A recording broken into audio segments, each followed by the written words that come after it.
This was very much an aesthetic concept in Renaissance Italy, the three natures, the sort of ornamented nature, the cultivated nature, and then the wild. So I've always thought about that as a sort of fairly key principle.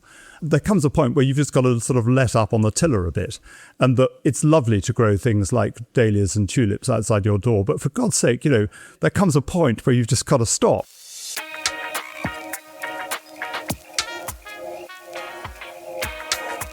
Welcome to another episode of Rewilding the World. I'm Ben Goldsmith, and I'm very privileged to be sitting here with Tom Stuart-Smith, one of the great gardeners and garden designers of our time. In fact, both Tom and I have lost count of the number of successes that he's had at the Chelsea Flower Show during his career, and the achievements are too long to list. So there are 25 million or so gardens in Great Britain, which is 959,000 hectares. So that's 3 times larger than all of Britain's national nature reserves combined. And in urban areas, it's even more important. It's about 30% of the urban land in Britain is represented by residential gardens. So even a small shift in the direction of making these spaces more hospitable to invertebrates and birds and so on will be dramatic for nature, especially in these urban areas where green spaces are pretty hard to come by. But the reason why Tom's sitting with me now, apart from the fact that we've known each other off and on for 2 decades, is that Tom has become a visionary and a champion of this idea of having more self-willed nature in the garden environment. He's one of those garden designers who actually loves the idea of rewilding and doesn't see it as a choice of nature or formality. Rather, the two go very nicely together in his creations. And the idea came about to have this podcast when I read of the amazing new walled garden at Knepp that Tom designed a couple of years ago, which I still haven't visited. Knepp, of course, the iconic rewilding project in Sussex. Oh, I'm amazed you've not visited. I've got to go, Tom. Thank you so much for joining us, Tom. Yeah, Ben, I'm appalled you've not been to see the garden at Knepp. And it's interesting you use the word designed, because of all the gardens I've been involved in, I almost don't feel it's like a design. I feel it's like setting up the circumstances in which lots of stuff can happen.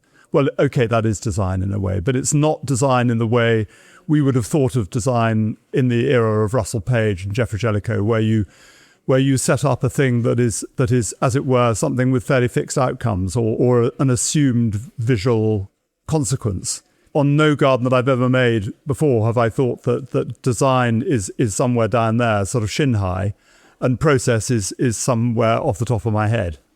And of course, it's much more dependent now on the wonderful Charlie Harper and his team who look after it than it is to do with me at all. So it's one of the gardens where, sometimes I see publicity about a garden that I've made just sort of 5 years ago, and I'm sort of written out of the script, and I feel a bit miffed. With Knepp, I think it's absolutely right that I should be written out of the script, because we just set the parameters. We didn't dictate the journey at all. So what was there before? You've got this iconic rewilding project, which is simply humming with life, and that amazing castle on which you now see actual European white storks clattering away at this time of year. And there was a walled garden. What was there before, and what was the vision? Well, I think it was Charlie Burrell and Izzy Tree's sort of little dark corner of shame, to be honest, because it was the absolute antithesis of everything that was going on in the rest of the landscape. I mean, it wasn't, they didn't use chemicals or anything like that, but it was a very, very traditional walled garden space. There was a vegetable garden with neat clipped topiary in one part of it. It's divided into 2, and that's an important aspect of it. And then the other one was largely taken up, the larger space was taken up by a swimming pool and a croquet lawn with a few trees planted around the edge of it. So in fact, it did have a nationally rare spider living in the croquet lawn.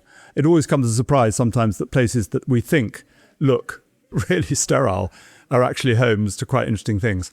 But it was not diverse in any kind of way. It was entirely flat, mown regularly. And they realised, surprisingly, in many ways you could say long overdue, that this was an amazing opportunity. And I think had the vision to realise that gardens don't have to be at the other end of the rewilding spectrum. There can be a continuum. And I think in the last sort of 5 years, we've seen tremendous growth in that as an idea, and people seeing that one's not just sort of gardening the plants in a garden, one is gardening the whole world in a sort of microcosm, as it were. Yeah, I grew up in the most beautiful garden, but quite a traditional garden in West London. Ormley Lodge was my mother's house for 50 years. And the garden was sort of 2.5 acres and pretty formal. And I worked with the gardener, Steve, as often as I could. He was my hero, a Highlander. And if I was lucky and I spent time with him in the garden, he would then take me on his lunch break and we'd look for birds' nests, if it was the right time of year, in the woods that surrounded the garden. And he knew how to find everything. He knew how to find a wren's nest in the upturned roots of a fallen tree, for example. And then he'd put his bets on at the William Hill. We'd grab a pasty from Greg's and then back to work in the garden. And more recently, when I've heard gardening described as, in a way, a sort of unrelenting war against nature within the garden context, that does ring a bell, because we spend a lot of time cutting and chopping and actually a little bit of poisoning and all of that. There's some fantastic quotes. I was recently at Walden Lake near Boston, which is considered the first nature reserve. It's where Henry David Thoreau lived in isolation for 2 years in communion with nature, and he had his little garden there. And the quote that I loved, which I knew before, was, "Daily the beans saw me come to their rescue armed with a hoe, and thin the ranks of their enemies, filling up the trenches with weed dead. A long war, not with cranes, but with weeds, those Trojans who had sun and rain and dews on their side." So does gardening, it doesn't need to be this war on nature. You can garden with the grain of nature and create something very special. Yes, I agree. I mean, I think I was brought up slightly in that tradition. My mother, for instance, was a good gardener, but she was of that post-war tradition that basically saw plastic and chemicals as these extraordinary two things that had come to the world's rescue. So she filled the garden with plastic chairs and said, "Darling, aren't they beautiful?" And yes, used paraquat and all these things. You know, she used to leave little notes on the kitchen table saying, "Poisoning in the park." This was something, to be lauded. And of course, our generation changed against that. I mean, slowly. I definitely used herbicides and things when I was earlier. And I have to say, Ben, I mean, I'm one for being all honest.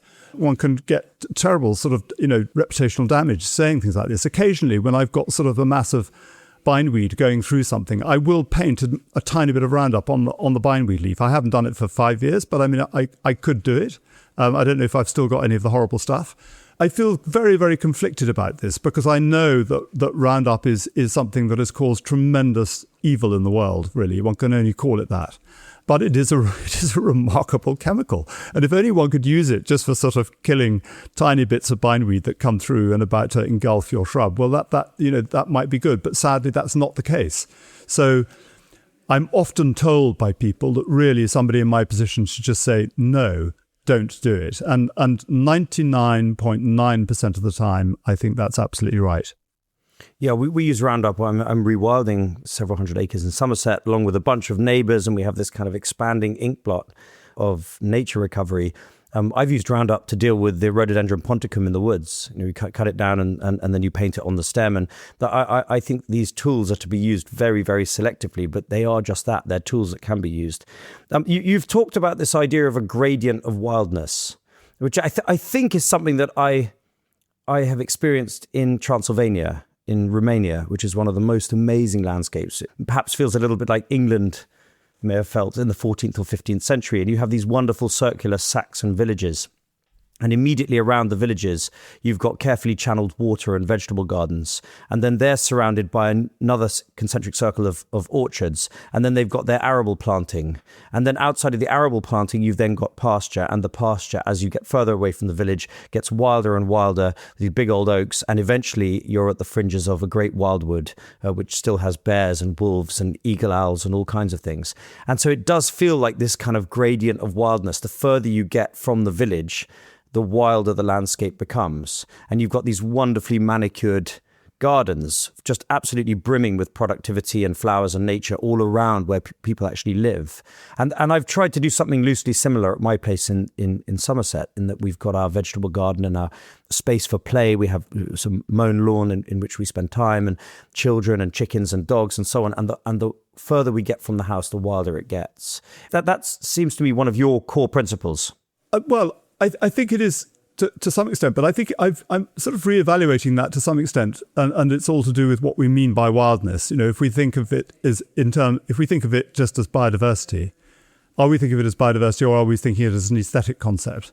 I think that all the remarkable work that's been done, particularly I would say at Great Dixter, on biodiversity and gardening, shows that actually the most cultivated spaces are often the most biodiverse. So we shouldn't think that by gardening we're decreasing biodiversity. We're probably actually improving it by doing all that disturbance. So my idea came about partly through looking at the Medici lunettes. I don't know if you know these are these extraordinary paintings of all the Medici gardens, which are they used to be in the Museum of the State of Florence. And they are these paintings of the Medici gardens in the early 16th century. And they clearly show this gradient of wildness. So you tend to have the sort of ornamented foreground, the cultivated middle ground, and then the wild distance.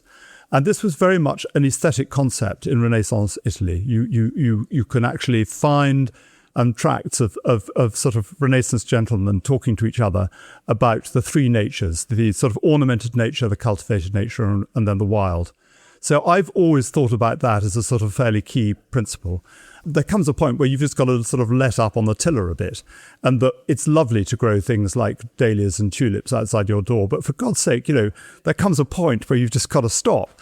And I think that's something I do observe quite a lot, particularly in historic gardens where a new generation come along and want to make their mark, is something which is almost akin to sort of horticultural incontinence. People just burst out of the cage, and garden in places where really gardening shouldn't happen. It's just the wrong type of thing to be doing in that space, because this envelope is so perfectly formed. Often, in England, it might be an 18th century garden with an old ha-ha or something like that. And then you come along and you find somebody's made a garden outside the ha-ha. It's not just an English problem. You see it in other countries as well. So I would say it's as much an aesthetic idea informed by ideas of how to look after land and what consequences that has for nature. Gardening is so central to British identity and lifestyle. If you think that story is an Englishman's home is his castle, and when you think of what people do on a Saturday afternoon, if they're lucky enough to have a garden, which many are in this country, they like to sit in it in their deck chair and enjoy it and work in it and so on. So what is a garden? How do you even define what a garden is? What do we want from a garden? I think a garden is a place set aside for human delight, probably more than anything else. And so therefore you have to ask the question, what delights us humans? So you could then say that in the era of the rewilded garden, the whole concept of the garden is breaking down entirely into something which is a continuum where there is no point at which you say that nature or cultivation or producing commercial crop takes, there's no cutoff. There's a complete blend between the two. I've made a garden, for instance, in the middle of Spain, where I look at it and I say, well, is it really a garden? Because there's no curtilage to it. There are more cultivated or non-native plants, I would say, in the foreground. You cannot define a point at which the gardening stops and nature starts. So what is the garden? Okay, you could say, well, the swimming pool is definitely in the garden and the walk to the pool is the garden. But in terms of the planting, there is no garden in a way. So it's the ungardened garden. So another great gardening hero, Monty Don, has said that rewilding gardens is puritanical nonsense. If you want a truly wild garden, then simply walk away. Leave any patch of ground completely untouched by human hand, and it will quickly become a thicket of brambles, nettles, and coarse weeds with a few scrubby trees. That is not a garden. Well, another purpose of the garden is for direct interaction with nature, which is an avenue of human delight. It's probably the principal direct connection with nature that most people have in this country is tinkering and working in their gardens. And I think Monty has taken a sort of absolutist position here, a bit like Rory Stewart's analogy on rewilding. He once said on his podcast that Ben Goldsmith's vision is that half the country is Alaska, in other words, wild without any human intervention or even presence, and the other half is Iowa, which is intensively managed for food production. And of course, it's not true at all. I very much see our landscapes as the work of kind of man, God, and nature, and I see the presence of people and their livestock as integral to the outcomes we want in a rewilding sense, and not to mention a cultural and social economic sense. And so what's your kind of response to that? That idea that Monty Don puts forward, which is that rewilding gardens is basically not touching it until it becomes a complete abandonment. I mean, Monty's an extremely articulate, intelligent and brilliant guy. I think he's holding out for a very interventionist and culturally relatively traditional approach to gardening. And I think it's wonderful that there are people in that space.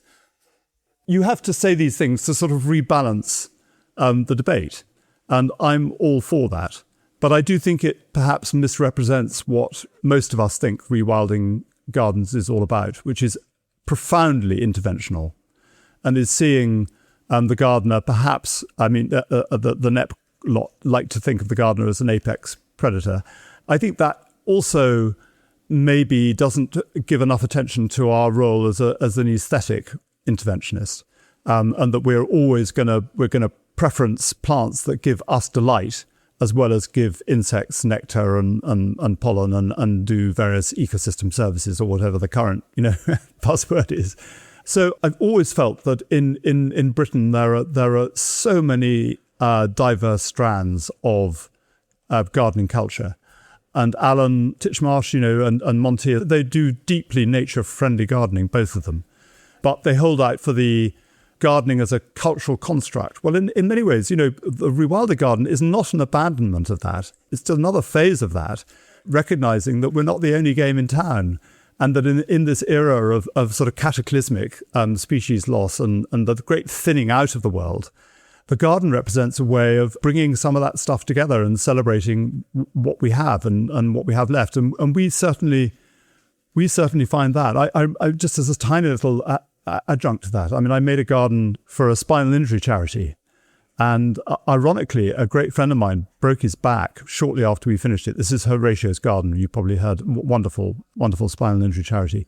And he wrote me a message saying, just to sort of prick my little bubble, he said, "Tom, it's not so much the garden that's so wonderful. It's what the garden brings with it."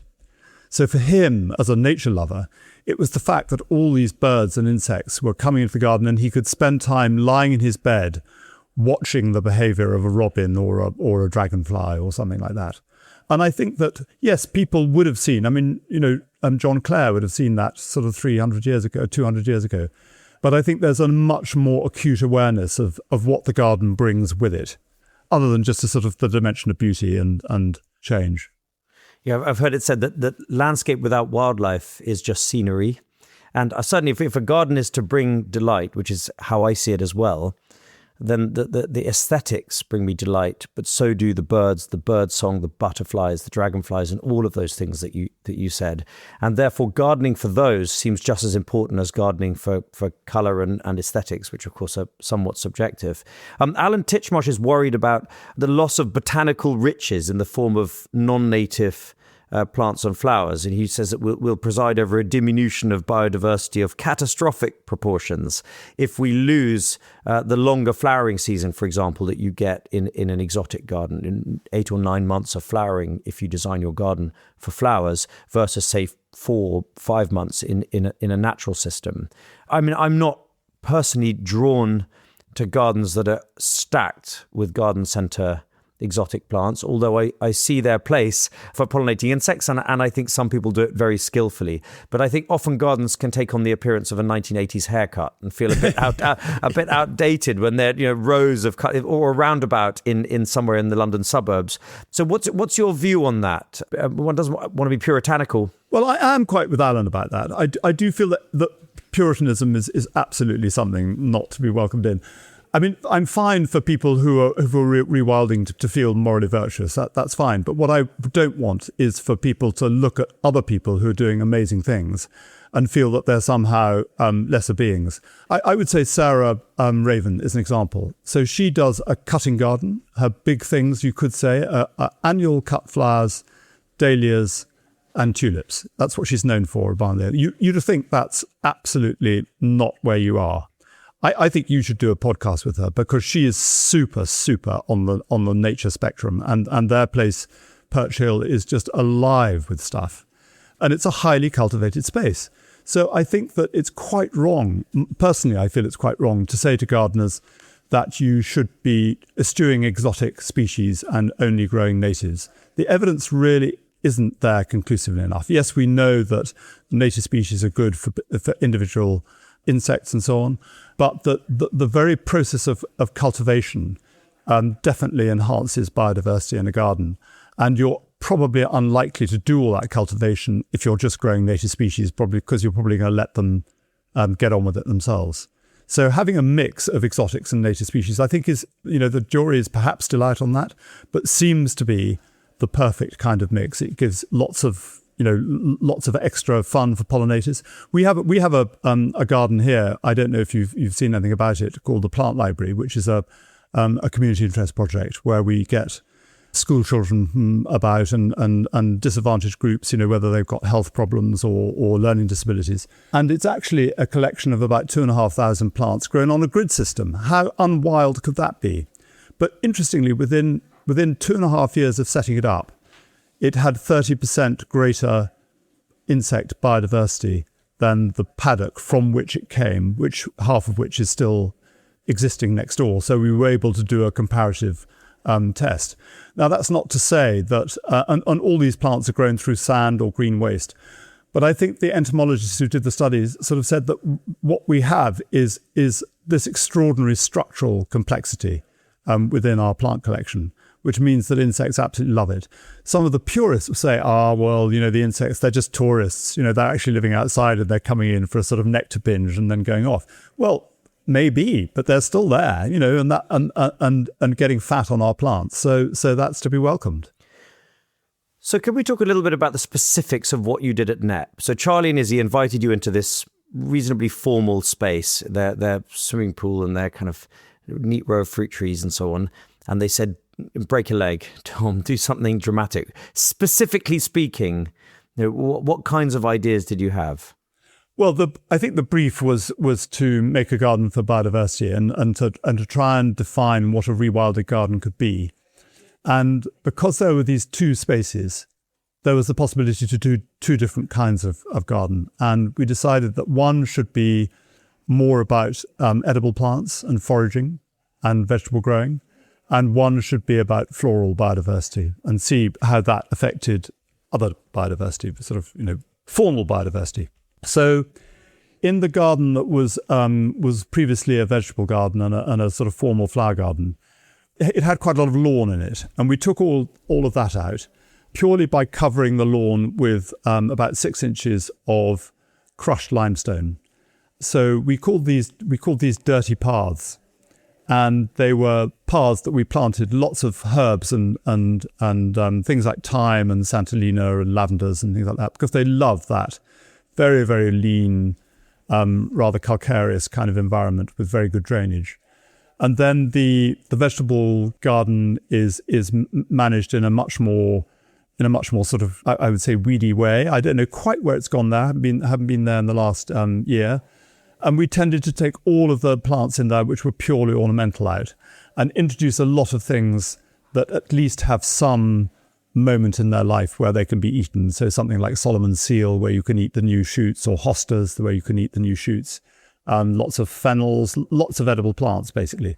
I guess the more radical area was the garden set aside for floral biodiversity, where we established a scientific committee. Always a good start to start a committee. And the two main people who were driving on that were Mick Crawley, professor of ecology, I think, at Imperial, a really brilliant man. I think they call him God at NEP, because he's one of those people who just has an astonishing amount of information at his fingertips. And then James Hitchmo, who's a sort of long-term partner in crime of mine, who was professor of horticultural ecology at Sheffield University. He's now left Sheffield. But we've done a lot of work together really on creating very complex vegetation, often from seed. So we started off from just the question: what conditions do you have to set to make a complex environment?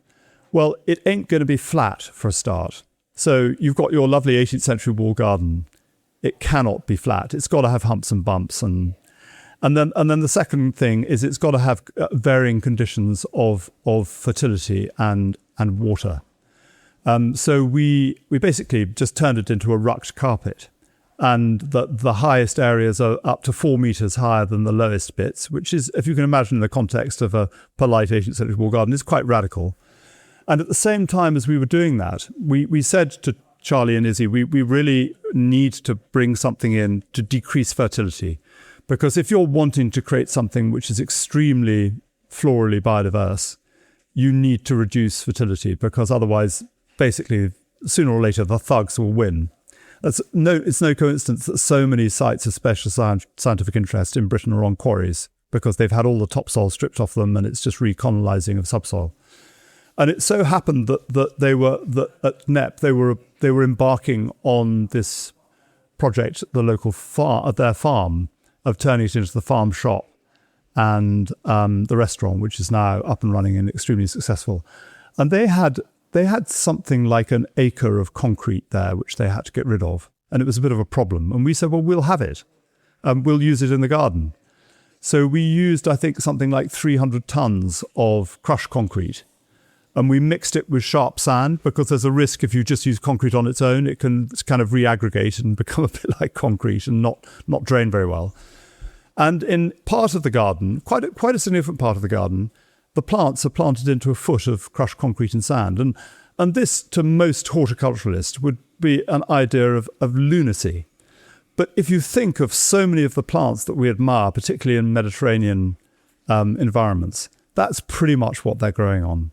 If you think of some sort of barren place like the Mani Peninsula in southern Greece, in the Peloponnese, things are not growing on lovely, luscious topsoil. That's the best way of killing them. They'll get some ghastly fungal infection in their first stodgy English winter, and off you go. So I think, although we didn't think of it necessarily as a way of getting plants through an English winter, which seems to get wetter and wetter, it has actually been a very, very good way of achieving that. And in among all that lovely crushed concrete and sand and those impoverished soils, the plants growing in them, are there any reptiles? Because, of course, we do have common lizards in some parts of England. And it sounds like pretty wonderful lizard habitat to me. I don't know the answer to that. There's definitely been discussion about whether they're going to come in or whether they're going to... Does one transfer lizards? We'd have to ask NEP about where they've got to on that. Yeah, but there are open, sort of screedy, limestoney, bare soils in bits of it, although a lot of it's very, very well covered up, which are ideal for reptiles, and also because some of it sort of, there's a clay content in some of this ground, it's also great for ground nesting bees. I think a lot of people think that sand on its own is good for ground nesting bees, and my understanding is that it isn't really. It needs to have a clay content so that they can actually burrow in there and create some kind of structure. And if you just have sand, then everything just collapses in on itself. So I want to conclude the podcast with a little hypothetical scenario. So you're sitting opposite someone in the pub, and they're proudly telling you that they've got their new home, their new family home, and they've got a small garden at the back of indeterminate size, and they love nature, they love birdsong, they're not particularly experienced with gardening. Now, what do they do? What's off the top of your head? What is a go-to formula for creating a beautiful, delightful, wildlife-rich garden of kind of indeterminate size? And I just want to throw in a funny story, because Lionel de Rothschild famously said, at a tongue-in-cheek, I think, at a speech to the Royal Horticultural Society, that no garden, however small, should be without its 2 acres of rough woodland. Oh, yes. So there we start in our suburban garden with our hypothetical garden with 2 acres of rough woodland. So once we've got that done and dusted, what should the average one of us do? I think water is perhaps the first thing. We put in a pond here in our place 15 years ago. It's just driven biodiversity on our patch more than anything else. And it's just such a constant delight and something that one engages with. So that would be absolutely top of my list, and not be so prissy about water. Have some mud around the edges so that, birds and bees can use it for nest building. And then I would say trees, plant trees, anything to increase the structural diversity of a space. But not so many trees, presumably, that you get no sunlight on the floor of the garden. So you want perhaps some shaded areas and some sunny areas. Yeah, but plant quite a lot and then maybe chop some of them down in time. I mean, it's a terrible thing now that in some parts of London, I mean, I'm doing this garden at Tate Britain at the moment, which we're trying to make a very biodiverse space. And we are told that we shouldn't be planting trees close together because they'll interfere with each other. Well, my argument to that is, if they start interfering with each other, we could take them out. But they're so fixed in their idea of a tree as an inviolate object that you can't, once it's planted in the ground, it's protected by law, you can't touch it. And this is, in the context of a garden, is clearly absurd. Yeah, I mean, the joy I've had with a little electric still chainsaw, thinning out them, creating wildlife piles with the sliced up trees that I'm cutting from woods we planted in 2008 in Somerset, and we planted them very close together as one's led to do, and we've created some amazing wildlife areas and created sort of ad hocery. Bev Nichols, another podcast guest of mine who's in charge of the wilding program at Forestry England, said create ad hocery, so open up areas, create glades and open areas and so on. You can often create better outcomes with a chainsaw than with a shovel. Yes, and have as much mess as you feel you can cope with psychologically. So piles of dead stuff, don't clear it away. Leave things over winter. All this stuff that 20 years ago would have been a sign of sort of domestic neglect. This is all good. So we've got our scrub, we've got our trees and sort of shaded as well as sunny areas. We've got dead wood and leaf litter and that sort of thing stacked up in the corner for grass snakes and invertebrates and hedgehogs and so on. What else? What's your attitude towards lawns? And if you've got children, you've got to have a space in which they can throw a ball and you can lie in the sun and so on. And you might have some areas of bare ground that are over-compacted, which are great for insects to tunnel into, and bare paths, but use hog-in paths, not concrete. So always think about things that are flexible and porous. So, for instance, if you feel you have to build a wall in the garden, build it out of dry stone, leave pockets in it. If you actually want to point it up, then point it up with lime mortar, which in time will allow bees particularly to burrow into it. You look at all those 18th century garden walls, which have got all sorts of cavities in them. I think that nothing monolithic and simple and rigid is ever going to be much good for wildlife. So you want to make things fractured, complex, porous, and with sort of holes and broken bits, and anything that's complex is probably going to be good, isn't it? And a tolerance for native scrub, so bramble or hawthorn or sort of thorny scrub around the edges or in the corners, even if it's only a little bit. Yes, yeah. Obviously, yes, a bit of hawthorn scrub is good. I have difficulty allowing blackthorn scrub into my garden. That is quite a difficult thing to garden with, because it's sort of, if you pull up one bit, it'll come up sort of 3 yards over there, sort of underground, and you have to admire the thing. Blackthorn scrub and badgers are two things that I do have to come to terms with in the garden. I sort of walk out there every morning at the moment and see the way the badgers have dug up the lawn. I said, okay, you've been here again, And I think you have to have the same sort of gentle attitude towards maybe suckering blackthorn as well. So do you think things are changing for the better in the gardening world? The Royal Horticultural Society and other garden things, there's 2.37 million acres or 9,598 square kilometres of garden space in Britain. So it's an enormous amount of space. So if gardening just shifted towards an acceptance of mess and a bit of scrub and a bit of deadwood and a bit of water, and was made more welcoming to birds and butterflies and dragonflies and so on, it would be transformational. It would be transformational, and it is and definitely the centre of gravity of the debate is changing. And I think it's wonderful that the RHS is part of that debate. I mean, they're very much in that space in a way that they probably weren't so much, I would say, even 5 years ago. And that's because there's this wonderful sort of cohort of I would say younger people coming in who are saying this is what we're doing, whether you like it or not.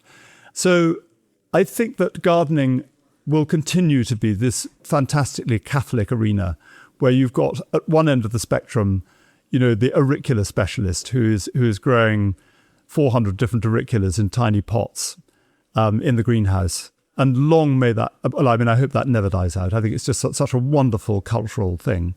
And at the other end, you've got people who are just gardening with native plants and thinks that anybody who introduces a dahlia into their garden is the Antichrist. And I think it's wonderful that we can all be, in that space together.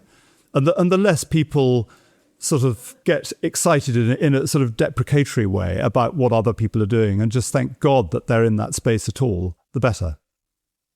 Well, on that note, Tom, I'm just so excited to visit your creation at NEP and other projects of yours, and to have such a prominent figure in the gardening world, to be embracing these ideas and developing these ideas in the way that you are is a real gift. And I'm very, very privileged to have had you on the podcast. Thank you for taking the time. Thank you, Ben. It's been a delight.